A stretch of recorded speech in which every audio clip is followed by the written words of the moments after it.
Hello students, आज हम direct proportion पर चर्चा करेंगे। डायरेक्ट प्रोपोर्शन को समझने के लिए डेली लाइफ से पहले कुछ एग्जांपल ले लेते हैं। जैसे अगर हम बाजार में कुछ परचेज करने के लिए जाते हैं, मान लिया हम फ्रूट्स परचेज करते हैं। अगर हम फ्रूट्स को अगर 500 रुपए के परचेज करेंगे और 1000 रुपए से परचेज करेंगे, 500 रुपए के करेंगे तो कम मिलेंगे और 1000 रुपए के फ्रूट्स अगर परचेज करेंगे, हम वही फ्रूट परचेज करेंगे तो हमें वो ज्यादा मिलेंगे।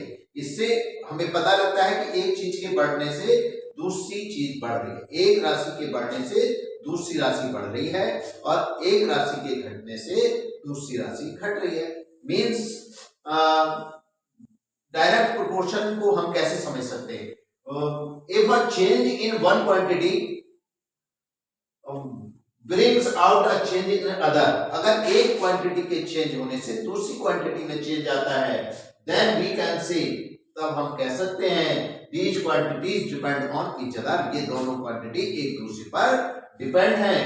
then these quantities are said to be variation, और ये दोनों क्वांटिटी वेरिएशन में है। वेरिएशन का मतलब एक में उतार चढ़ाव होने से दूसरी में उतार चढ़ाव होता है। डायरेक्ट प्रोपोर्शन क्या होता है?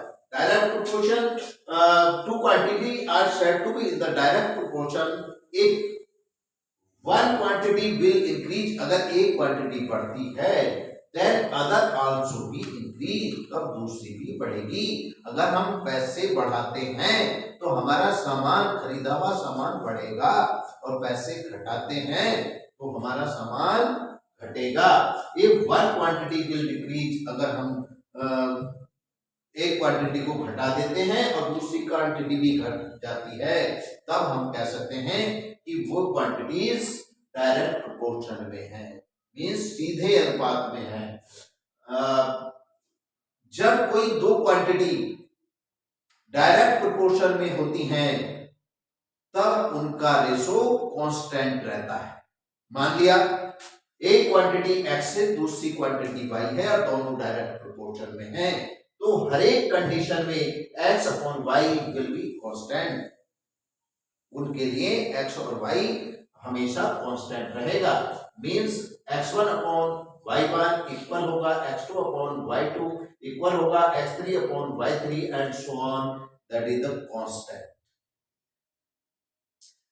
We are taking a example. एक टेबल हमें गिवन है। इस टेबल में दो क्वांटिटी है x एंड y,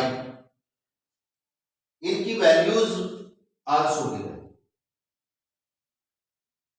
अब हम देखना चाहते हैं these quantities are in direct proportion और नॉट, ये क्वांटिटी डायरेक्ट प्रोपोर्शन में है या नहीं। इसे देखने के लिए हमें पता है कि अगर क्वांटिटी डायरेक्ट प्रोपोर्शन में होती हैं तो उनका रेशो कांस्टेंट होता है। हम रेशो, हर एक कॉलम का रेशो पता करते हैं, that is the x1 y1, x1 upon y1 equal 3 upon 6, that is 1 upon 2, x2 upon y2 5 upon 10, that is also 1 upon 2, x3 upon y3 7 upon 14, that is also 1 upon 2, x4 upon y4 equal 9 upon 18, that is also 1 upon 2, x5 upon y5, that is 12 upon 24, and answer is 1 upon 2.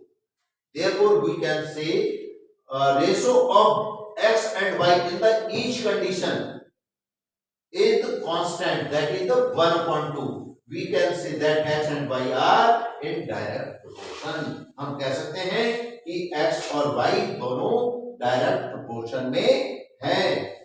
इसी प्रकार अगर हमें एक दूसरी table given है x and y are in direct proportion, x और y direct proportion में है और वैल्यूज गिवन है, इसमें कुछ फिल इन द ब्लैंक्स हैं, मींस x1 x2 वेरिएबल दिए गए हैं, इनकी वैल्यूज हमें पता करनी है। अगर हम वैल्यूज पता करना चाहते हैं तब हम कैसे सॉल्व कर सकते हैं?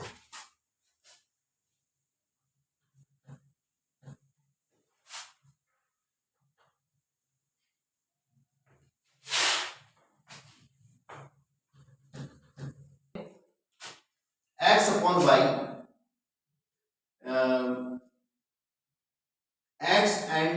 y are in direct proportion.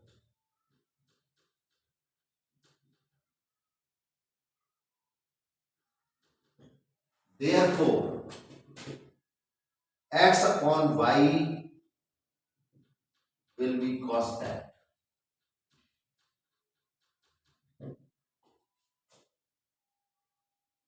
X upon y equal 3 upon 36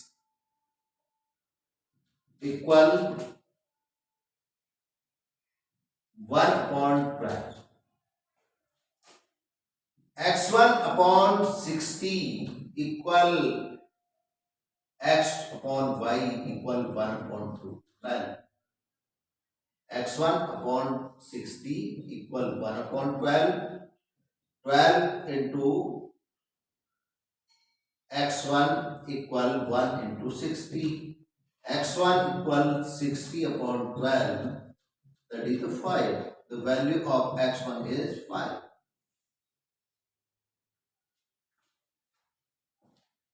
And next one, x upon y equal x2 upon 96. It is 1 upon 12 equal x2 upon 96.